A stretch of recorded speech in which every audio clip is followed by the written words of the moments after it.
Texto de hoje, do nosso calendário litúrgico, o Evangelho de Lucas, capítulo 10, 38 a 42. Texto conhecidíssimo de todos e todas vocês, mas é o texto de hoje, então voltemos a ele. Indo eles de caminho, entrou Jesus num povoado, e certa mulher chamada Marta hospedou na sua casa. Tinha ela uma irmã chamada Maria, e esta quedava-se assentada aos pés do Senhor a ouvir-lhe os ensinamentos. Marta agitava-se de um lado para o outro, ocupada em muitos serviços. Então se aproximou de Jesus e disse: Senhor, não te importas de que minha irmã tenha deixado que eu fique a servir sozinha? Ordena-lhe, pois, que venha ajudar-me. Respondeu-lhe o Senhor: Marta, Marta, andas inquieta e te preocupas com muitas coisas. Entretanto, pouco é necessário, ou mesmo uma só coisa. Maria, pois, escolheu a boa parte, e esta não lhe será tirada. Que Deus nos ilumine e nos abençoe na aproximação que fazemos da sua palavra santa. Amém. Isso aqui é um livro do professor Leandro Conder, o grande filósofo brasileiro, já falecido, uma figura muito importante na história da filosofia no Brasil, professor da PUC. Escreveu um livro belíssimo e assim diferente sobre o amor. Um filósofo marxista escrevendo sobre o amor.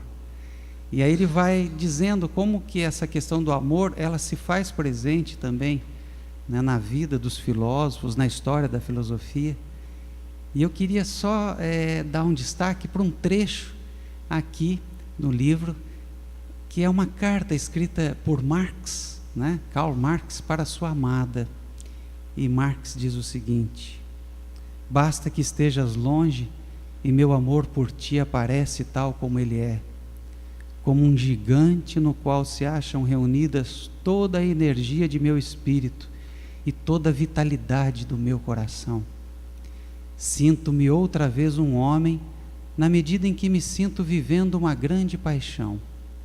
A complexidade na qual somos envolvidos pelos estudos e pela educação modernos, bem como o ceticismo com que necessariamente relativizamos todas as impressões subjetivas e objetivas, tudo isso nos leva muito eficazmente a nos sentirmos fracos, pequenos, indecisos, titubeantes. Porém o amor, não o amor feuerbachiano pelo ser, não o amor molescotiano pela transformação da matéria, não o amor pelo proletariado, mas o amor por ti, torna a fazer do homem um homem.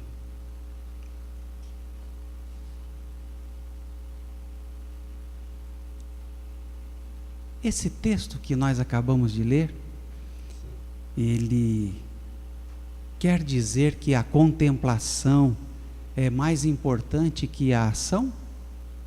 Geralmente é essa leitura que tem sido feita na história da leitura bíblica desta perícope, desse texto.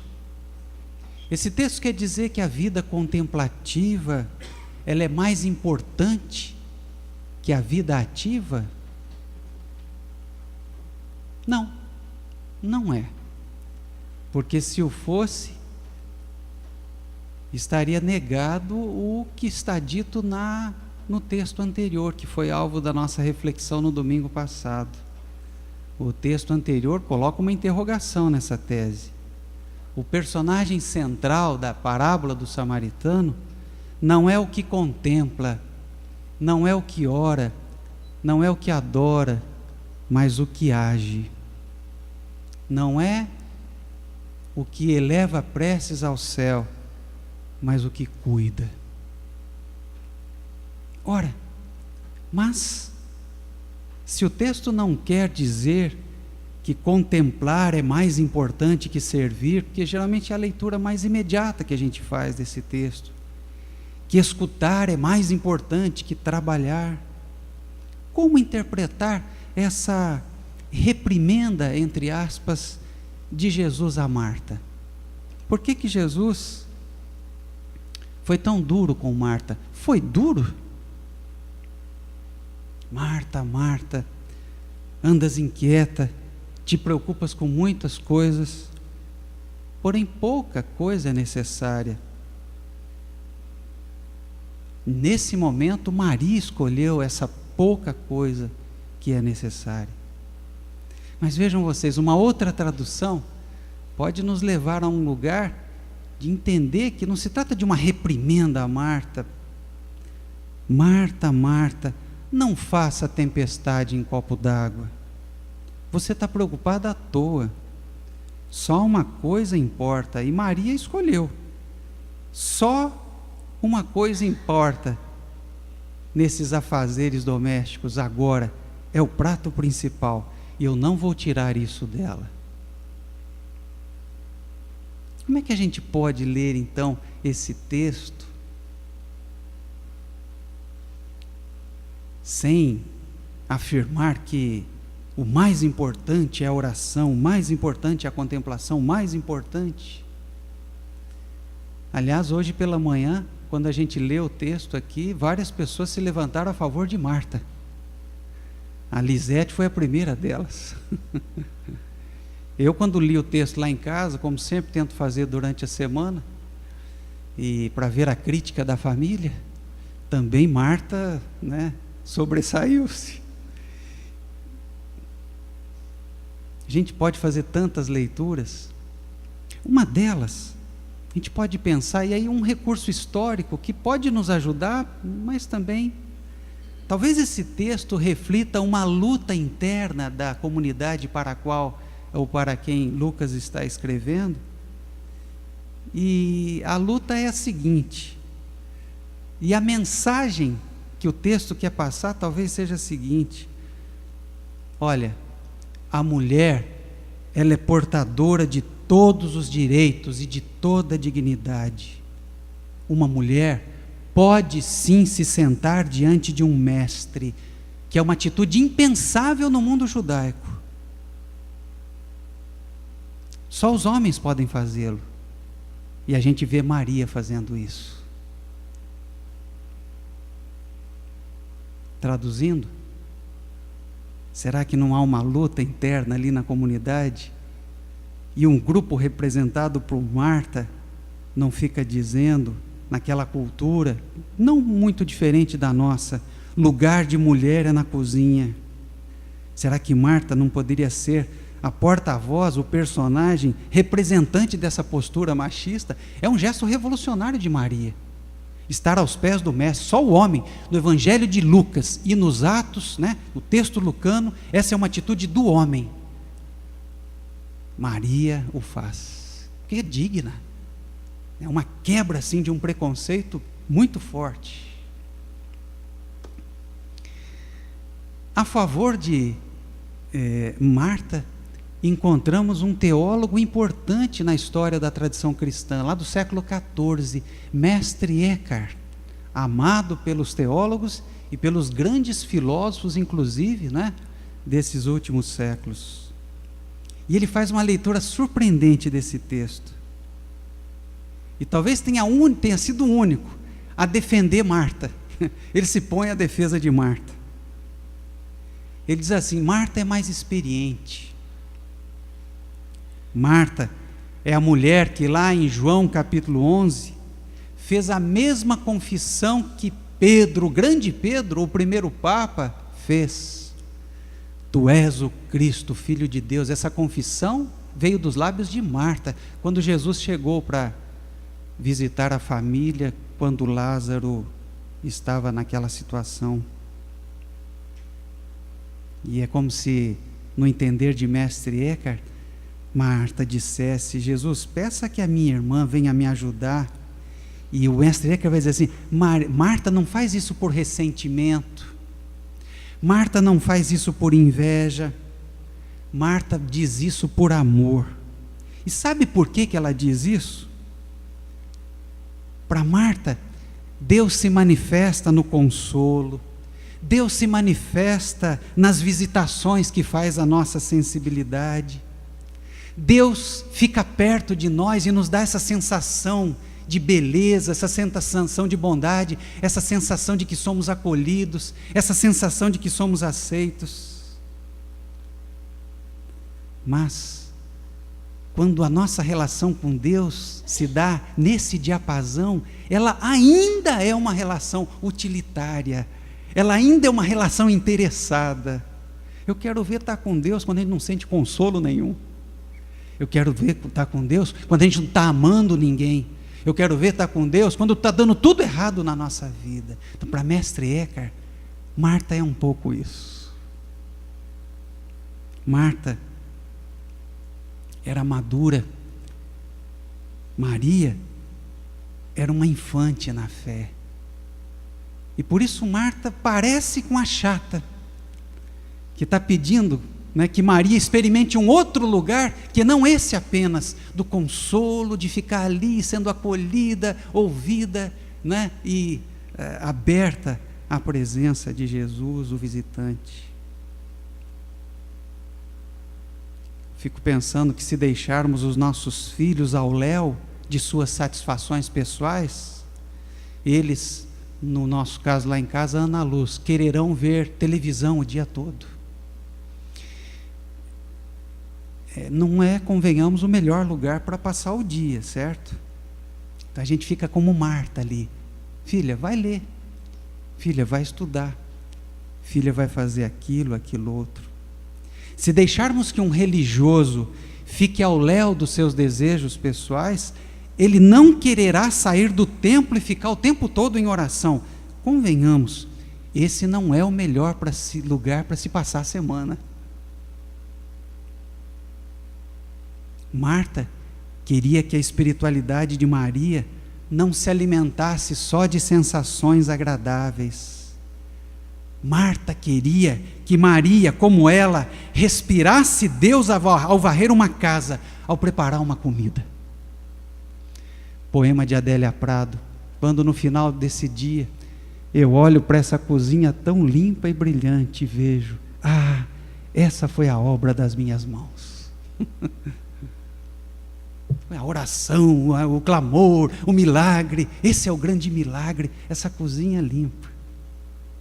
Como se fosse uma experiência de Deus, como se fosse uma teofania, como se fosse uma manifestação ali do sagrado. Então, para o Mestre Eckhart, é como se Marta quisesse que Maria estivesse nesse lugar também. Mas Jesus chama a atenção de Marta. E se não foi uma reprimenda, o que terá sido? Talvez Jesus tenha apontado algum exagero nessa evoluída espiritualidade de Marta, não? Numa paráfrase bem-humorada, Marta, você é muito evoluída, minha filha, você está num outro patamar, vamos com calma, tenha paciência de Maria. Não faça tempestade em copo d'água, diz uma outra tradução. Você está preocupada à toa. Você está pensando em termos ideais. Maria precisa disso nesse momento. Maria precisa da escuta da palavra. Eu não condeno, Marta, o que você está dizendo e fazendo, sobretudo o que você está fazendo. Você é uma grande hospedeira. Diz o texto que ela vai lá e recebe Jesus, acolhe Jesus. Quando Jesus chega lá em João capítulo 11, ela sai ao encontro de Jesus. Maria fica lá em casa. Você é uma grande hospedeira.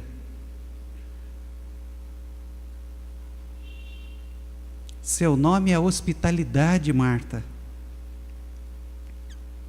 Você foi capaz de erguer um altar de esperança e fé no momento mais difícil da sua família, quando Lázaro morreu. Você não se desesperou.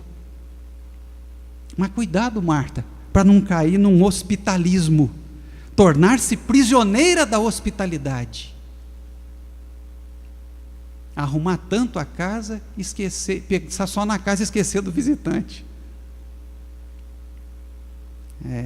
esses casamentos que a gente faz, a gente percebe, tem noivos que são às vezes muito ansiosos, né? E eles querem ter tanto controle sobre tudo que está acontecendo, que de repente eles ficam ali controlando, né? E o casamento vai embora, acabou o casamento, eles estão lá, e não se entregam ali àquele momento. Às vezes acontece isso. Querem que tudo dê tão certo, mas esquecem da coisa, da questão que é o quê? Estamos aqui para celebrar a vida, para agradecer a Deus. Seu nome é atividade, Marta. Seu coração não fica parado um minuto. Mas cuidado com o ativismo, tornar-se prisioneira do fazer. A vida é cuidar, mas é também ser cuidado. A vida é trabalhar, mas é também descansar. A vida é gritar, bradar, mas é também ouvir. É lindo fazer o pão para a vida acontecer, mas é também lindo alimentar-se do pão da vida. Percebe? Jesus estava ali, ela está fazendo um pão, mas o pão da vida estava ali. É bom trabalhar, mas também é bom escutar o pulso divino que mantém a vida em pé e que dá sustentação ao nosso trabalho, sem o qual a gente desfaleceria. É bom dar, mas é bom também receber. É bom cobrar, tanto quanto agradecer. Mesmo quando tudo pede um pouco mais de calma, diz a canção de Lenine, até quando o corpo pede um pouco mais de alma, o corpo pede um pouco mais de alma, a vida não para, e eu sinto, e eu sei, a vida é tão rara, a vida está passando.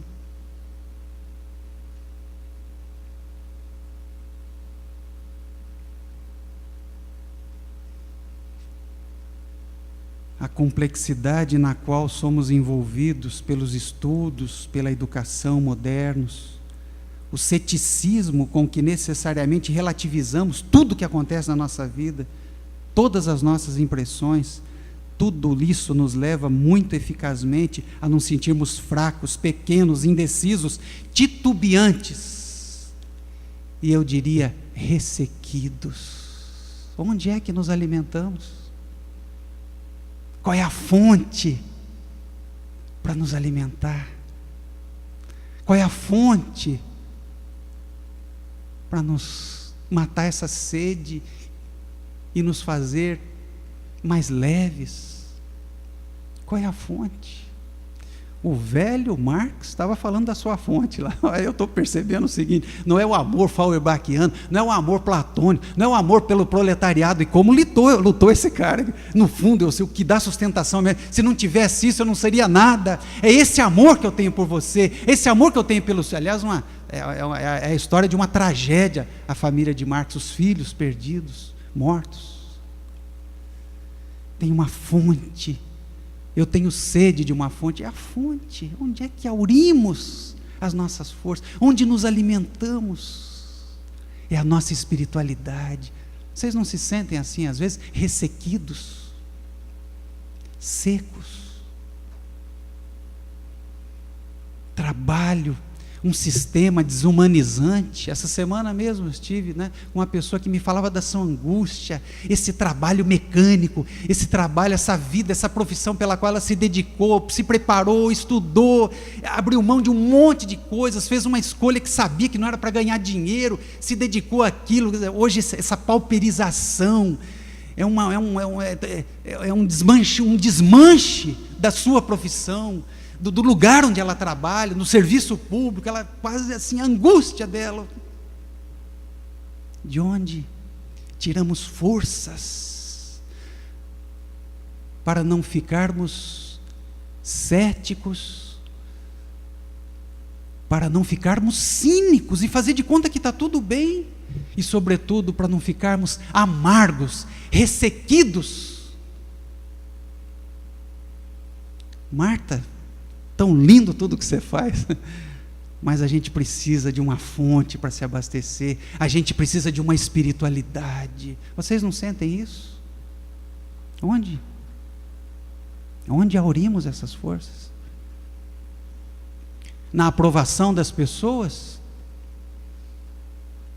Henry Nouwen, um autor interessante do nosso tempo, já falecido. Henry Nouwen, um grande professor de universidades americanas, congressos, palestras, aquela coisa toda. Chegou um momento que ele teve, naquela época era estafa, né? Hoje é outra coisa, estresse, né?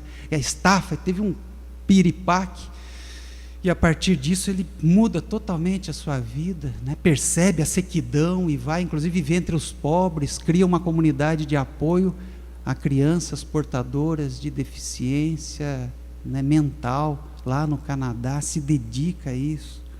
E tem um livro dele lindo, que ele fala dessa dificuldade da gente experimentar esse lugar da fonte, de ir e fazer um contato com a nossa solidão. Ele não é o isolamento, é uma solidão, mas essa solidão rica, essa solidão de, como diz o reverendo José Manuel da Conceição, no finalzinho da sua vida, a peia do cavalo, vai se deitar numa caminha, se recolhe, alguém diz: reverendo, o senhor está precisando de alguma coisa? Por favor, eu preciso estar a sós com o meu Deus, por favor, eu preciso estar. Qual é o lugar que nós temos de estar a sós com a fonte, com aquilo que alimenta, com aquilo que dá sustentação à nossa vida? E Nouwen conta e diga, por exemplo, eu vivo muito isso. Ele vai dizer, quando eu tenho que escrever um artigo, me vejo diante de uma folha de papel em branco, eu tenho que quase que me amarrar para eu não ficar consultando mais um livro, antes de colocar as minhas palavras no papel. Eu tenho que buscar no outro, eu tenho que me socorrer em alguma coisa. Quando depois de um dia agitado, encontro-me só, eu tenho que lutar contra o desejo de dar mais um telefonema, verificar mais uma vez a minha caixa postal. A gente poderia dizer, olha os e-mails, né? O Facebook, o WhatsApp, ou falar com um amigo para me distrair das horas que ainda restam no dia. E quando penso, inclusive, no amanhã, no dia tarefado que terei, por vezes indago se a minha atividade profissional, tão cheia de aulas, seminários, conferências, requerimentos para preencher, artigos para ler, artigos para escrever, não se tornou uma grande distração, às vezes até divertida, mas evitando que eu encare a mim mesmo em minha solidão, que deveria ser a fonte de tudo que eu faço, a fonte da minha pesquisa.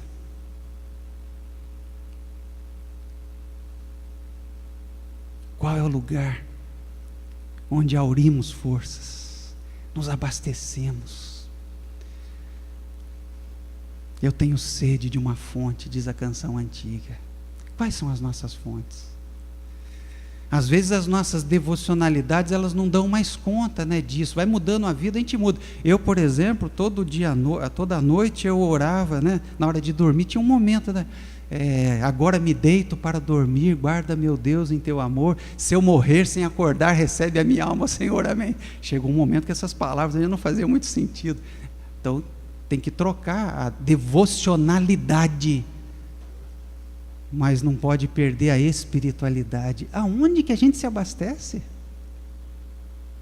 Aonde que a gente se nutre? É no sim que as pessoas dizem para nós? É na aprovação social, aprovação? É isso? Aonde nos quedamos simplesmente para ouvir, sem falar, sem dizer, para ouvir. Eis-me aqui, Senhor, eis-me aqui. Kyrie eleison, tem misericórdia. Quais os momentos?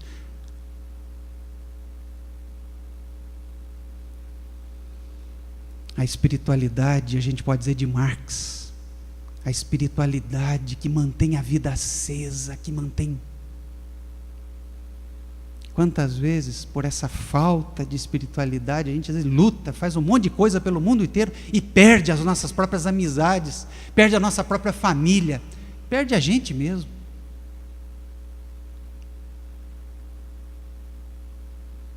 Não é por acaso que no mandamento judaico, antes de dizer ama, né, o teu próximo, ama a Deus sobre todas as coisas, ama, antes disso tudo, ama. Ouve, pois, ó Israel, ouve. qual é o lugar da nossa vida? Qual é o lugar do nosso silêncio? Qual é o lugar que nos abastecemos? Qual é o lugar que nos colocamos nesse lugar tão importante de Maria? Não superior, não melhor, mas tão importante como esse lugar da ação, que é o lugar de Marta. Então, que Deus nos ilumine, que Deus nos abençoe e nos livre, não do ressentimento, porque isso aí é difícil, né? Essas coisas psicológicas do dia a dia, mas nos livre do, não dá para dizer ressequimento, né? Mas é da secura, nos livre de nos sentirmos secos, nos livre de nos sentirmos ressequidos, e que Deus nos dê criatividade, nos dê assim forças para buscarmos esse lugar onde possamos ouvir o silêncio, e que Ele nos ilumine e nos abençoe. Amém.